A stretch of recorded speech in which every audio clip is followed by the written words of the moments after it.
দাদার জন্মদিনে গিয়ে এটা কি হলো? হ্যালো গাইস, তো গতকাল আমি চলে গেছি আমার দাদা মানে আমার ভাসুরের বার্থডে। আর এটা ছিল আমার পিসি শাশুড়ির ছেলে মানে আমার ভাসুর। দেখো যেতে যেতে এখানে সুইমিং পুল হয়ে আমার যেতে হয়, আমাদের বাড়ি থেকে 2 মিনিটের রাস্তা। এখানে পৌঁছেও গেলাম, পৌঁছে দেখো কার দর্শন করে। তারপর এখানে কিছুক্ষণ আমি বসে থাকি। এরপর কেক কাটিংয়ে পালা আসা, আর এখানে সব কিছু সাজিয়ে নেওয়া হয়।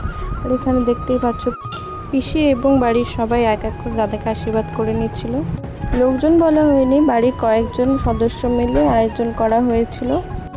এরপরে দেখো দাদা এই মুহূর্তে এক প্রকার ভয়ে পেয়ে গিয়েছিল, দাও কেমন করে সরে গেল। এরপরে কেক কাটিংও শুরু হয়ে যায়। কেক কাটিং হওয়ার পরে আমরাও বসে পড়ি খেতে। তো অনেক রাত হয়ে গেছে, বাড়িতে যেতে হবে। এরপর খাওয়া দাওয়া করে কিছুক্ষণ বসে, আর আমার অবস্থা দেখো কি অবস্থা হয়েছিল। এরপরে আমরা সবাই টোটো করে বাড়িতে এসে পড়ি। বাড়িতে আসার পর দেখো আমার অবস্থা, ইস কি গরম, আর ভালো লাগে না গরমে।